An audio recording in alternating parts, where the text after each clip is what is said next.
Welcome to Man Does Tech, where I solve the problems you didn't even know you had. You're starting in the app or on the website with Facebook open and signed in.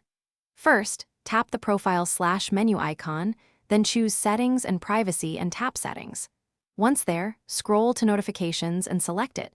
That opens every notification type Facebook controls. You're doing this because notification types are grouped, so changing video alerts happens in Notifications rather than General Settings. Make sure to keep the app updated, then proceed to the Notifications list to find Video Settings. You now see a list of notification categories. Find Video, Watch, or Live Video entries.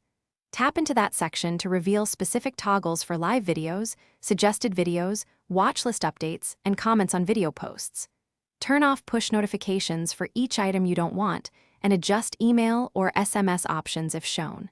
This granular control avoids missing important alerts while cutting noise. Once done, make sure each toggle reflects your preference and exit back to the main notifications screen. Finish by verifying changes. Trigger a test video alert or ask a friend to go live briefly.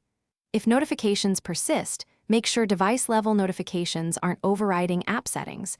Open your phone's settings, find Facebook, and confirm notifications are allowed only as you chose.